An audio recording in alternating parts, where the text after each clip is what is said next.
The coded compass. The call came from Flushing on a rain-slicked Tuesday evening.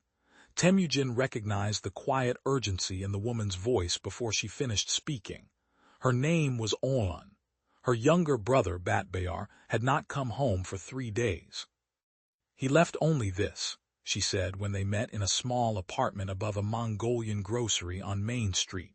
She placed 2 objects on the table, a folded scrap of paper covered in vertical old Mongolian script, and a miniature brass compass no larger than a coin. The needle did not move. Temujin studied the script first. The letters were careful, almost formal, the kind taught in countryside schools before the Cyrillic reform. The message was short and deliberately incomplete.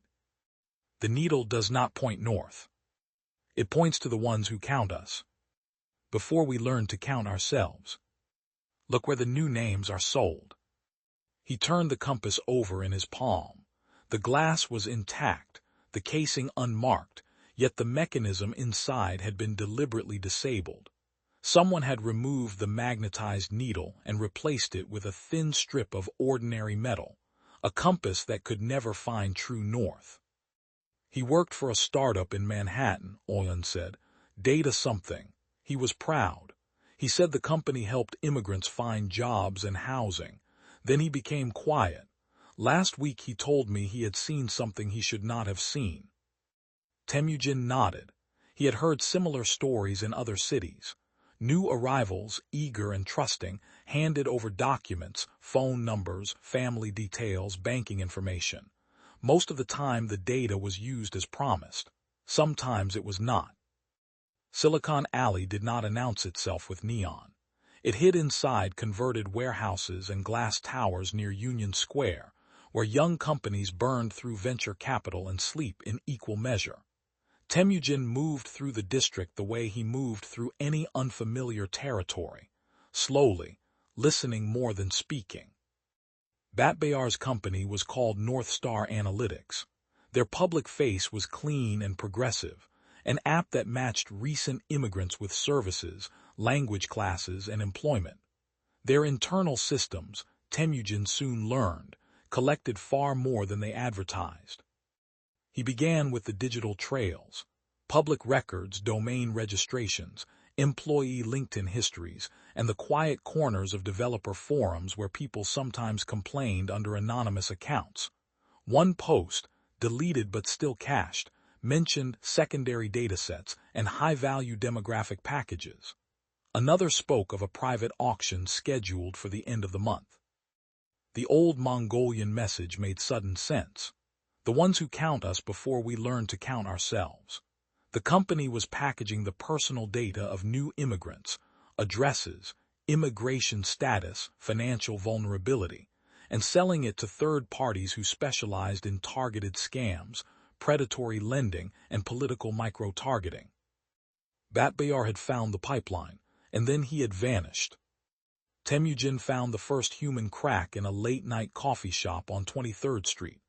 A junior developer named Kevin, exhausted and slightly drunk, recognized Batbayar's description. "He asked too many questions," Kevin said, "about the export modules, about why certain fields were being hashed twice and sent to an external server in another state. Management told him to stay in his lane. 2 days later he didn't show up."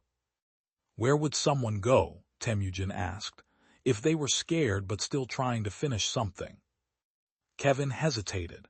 "There's an old server room in the basement they barely use. He used to work there when he wanted quiet." The basement smelled of dust and warm electronics. In the farthest corner, behind a rack of decommissioned machines, Temujin found a sleeping bag, a laptop running on battery and Batbayar. The young man looked thinner than the photo his sister had shown. His eyes were red from lack of sleep, but they sharpened the moment he saw Temujin. "You're Mongolian," Batbayar said. "It was not a question." "Your sister sent me." Batbayar exhaled as if he had been holding the same breath for days. He turned the laptop so Temujin could see the screen. Rows of data, names, addresses, visa statuses, phone numbers, bank routing information, all scraped from users who had trusted North Star's bright interface. I tried to report it internally, Batbear said. They offered me money to stay quiet. When I refused, someone followed me home. I came here because the cameras on this floor are offline.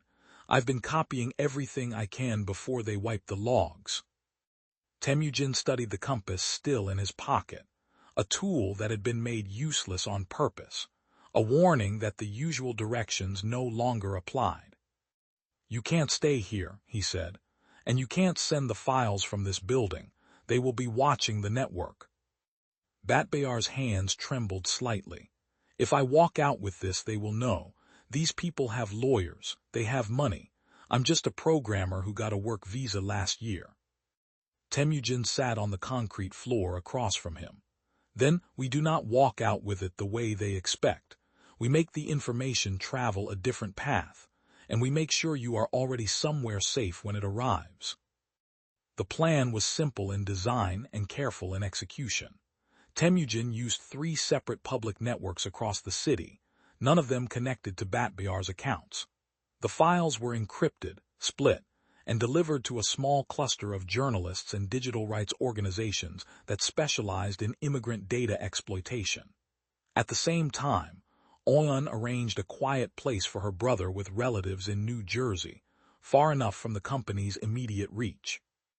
By the time North Star's security team noticed the missing logs, the story was already moving. The company issued a careful statement about unauthorized access and ongoing internal review. The real damage was already done. Several partner organizations quietly canceled contracts. 2 state attorneys general opened inquiries. Batbear did not return to the office. He did not need to. On the evening the first article appeared, Temujin met Oyeon and her brother on a bench near the Flushing waterfront. The miniature compass lay on the wooden seat between them. Batbear picked it up. I disabled it myself, he said.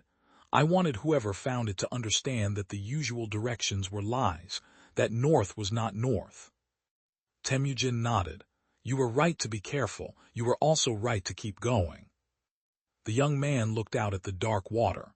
I thought if I disappeared, the problem would disappear with me. That was stupid.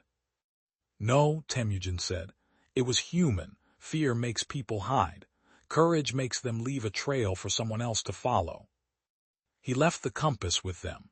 It would never point north again, but it had already done the more important work. It had pointed toward the people who needed finding, and toward the quiet decision to protect them. As Temujin walked back toward the subway, the city lights reflected on wet pavement. Somewhere behind him, a young programmer was still free, and a piece of the invisible machinery that preyed on the newly arrived had been forced, at least for a moment, into the light.